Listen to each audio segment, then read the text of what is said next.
Pourquoi parler de violence au travail? Parce qu'elle touche plus de 80% du personnel soignant. Même constat chez les chauffeurs et chauffeuses d'autobus. Et chez les professeurs, on apprend qu'ils subissent d'année en année de plus en plus de coups de la part de leurs élèves. Et la liste d'exemples est longue. Dans cette série balado, on veut éveiller les consciences. On veut vous informer sur la violence au travail et plus particulièrement celle posée par l'usager envers l'employé. Notre objectif, que vous puissiez la reconnaître, la déclarer, la prévenir et la gérer efficacement. Je m'appelle Marie-Pierre Cornelier, vous écoutez Voix de fait, le balado du CIUS de l'Est de l'île de Montréal qui lève le voile sur la violence au travail.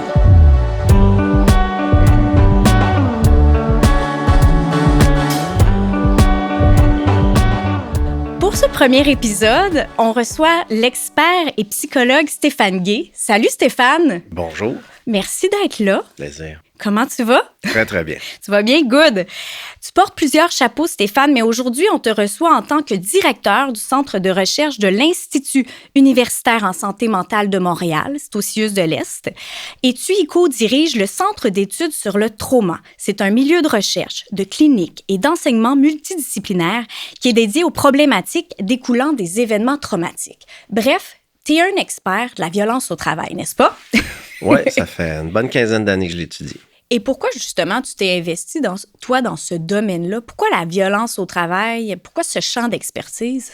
En fait, ça remonte à, justement, à une patiente que j'ai vue dans un stage à la fin des années 90, une infirmière de carrière avec plus de 30 ans d'expérience qui avait été agressée là, physiquement par un patient et qui allait vraiment pas bien, puis qui avait développé un stress post-traumatique. Puis c'est à ce moment-là que j'ai vu qu'au-delà du stress post-traumatique, il y avait plein d'autres choses qui avaient rapport justement avec la façon dont la violence était considérée dans le milieu des soins, puis de la manière dont les employés étaient soutenus.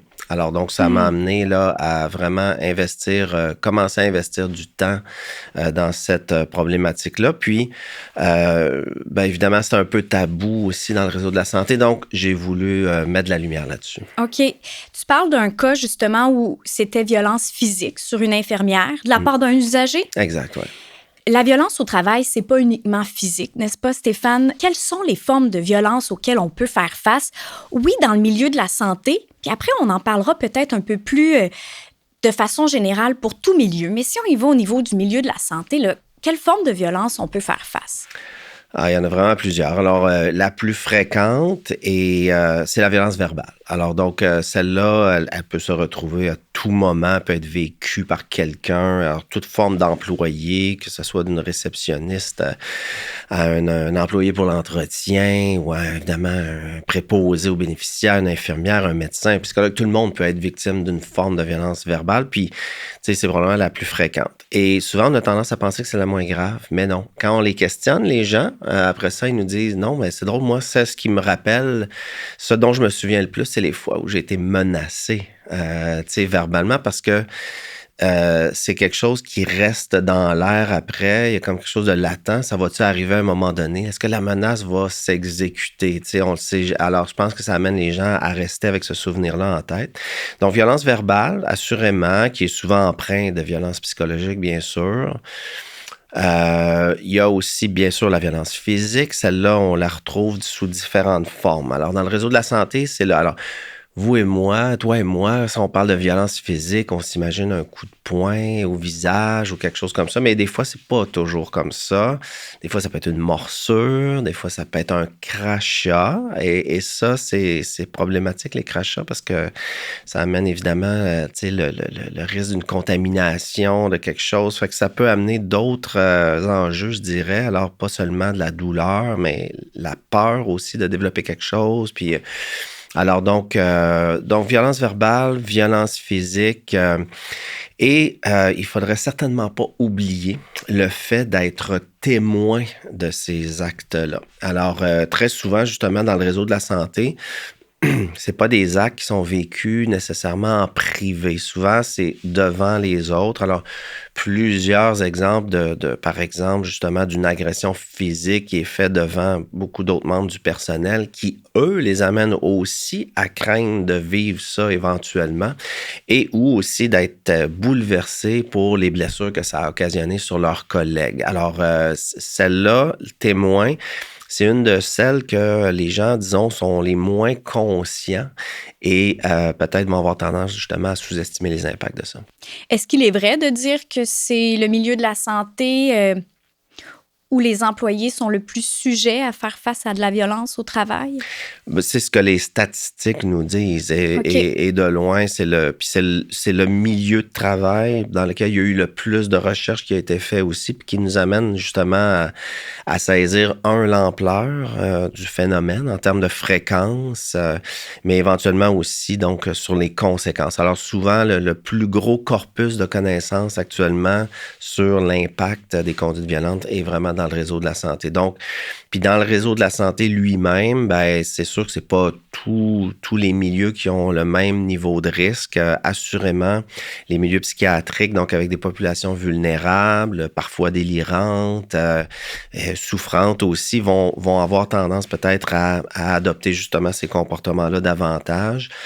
L'urgence psychiatrique étant probablement le milieu le plus à risque, mais dans les unités aussi où il y a une certaine proximité avec les patients physiques, parce que là, évidemment, on les côtoie à la journée longue, donc le risque est augmenté.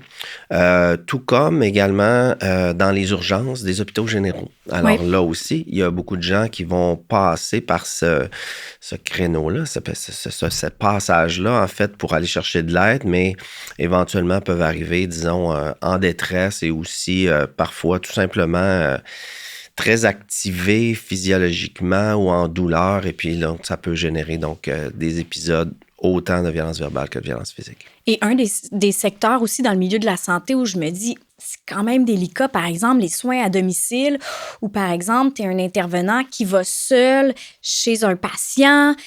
Ça aussi, c'est délicat. Il n'y a personne avec toi pour te défendre. Bref. C'est un excellent point, Marie-Pierre. Ce créneau-là de soins commence à se développer de plus en plus pour éventuellement, disons, prévenir que les gens aillent dans les urgences, mais tout en leur donnant les soins dont ils ont besoin. Mais c'est quelque chose qui existe depuis longtemps aussi, notamment pour les gens qui travaillent en protection de la jeunesse, qui vont avoir à aller faire des évaluations à domicile pour justement voir un peu l'environnement et tout ça. Et clairement, fréquemment, ils vont se sentir vulnérables et en danger dans ces situations-là. Parce que des fois, il y a d'autres membres de la famille qui sont présents aussi. Donc, c'est pas seulement les jeunes qui peuvent être, disons, potentiellement agressifs avec eux. Il y a les parents, les frères, les sœurs. Alors, donc, aller à domicile comporte un risque, surtout lorsqu'on est seul. Et puis, ben, c'est sûr, il y a peut-être moins de moyens de défense. Il n'y a pas de boutons panique ou de ce type-là qui peuvent nous aider, disons, à aller chercher de l'aide. Là, on parle du milieu de la santé. Mm.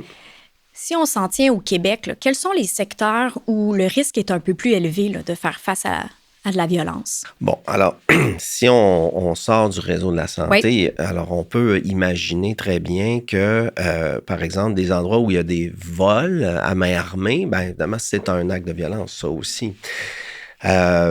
Il y en a encore, tu sais, dans les stations-service, dans les dépanneurs, ça existe encore, ces vols-là. Et puis ça, alors, des endroits où il y a des échanges, évidemment, commerciaux de ce type-là, sont des situations plus propices, disons, à ce qui est ce genre de choses-là, du fait, évidemment, qu'il y a de l'argent d'impliquer.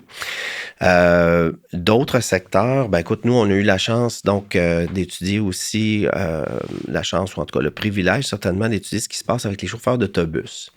Alors, le transport en commun est un milieu, évidemment, qui dessert beaucoup de personnes dans une journée, à toutes les heures du jour et de la nuit. Puis éventuellement, donc, comporte aussi donc un élément, en fait, qui peut amener une étincelle, tu sais, vis-à-vis d'un acte de violence verbale ou physique. C'est-à-dire quelqu'un qui veut monter à bord de l'autobus.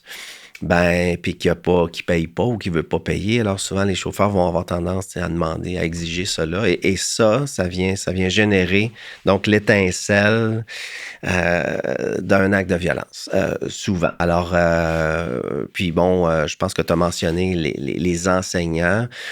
Alors ça, c'est un milieu j'ai pas étudié personnellement, mais assurément qu'ils ont leurs enjeux, eux aussi, là, à travers ça. Alors, on a voulu étudier ces milieux-là à un moment donné pour comprendre justement comment ça se passe. Puis, ce qui est particulier d'une école, c'est que c'est une communauté.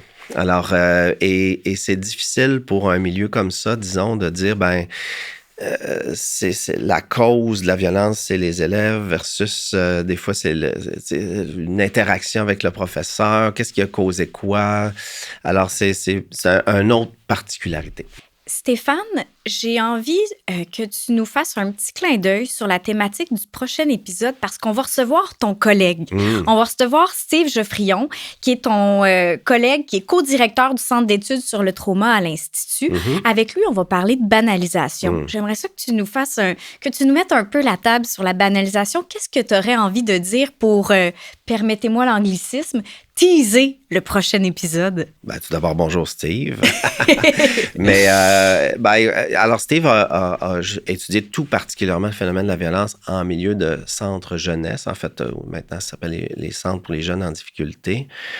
Et je pense que, tu sais, des fois, justement, comme je disais tantôt, il y a des milieux, ça disparaîtra jamais. Fait que ça veut-tu dire que si je deviens intervenant professionnel en santé psychiatrique, il faut que je m'attende à en vivre? Puis est-ce que ça fait partie de la job de vivre ça puis de supporter ça?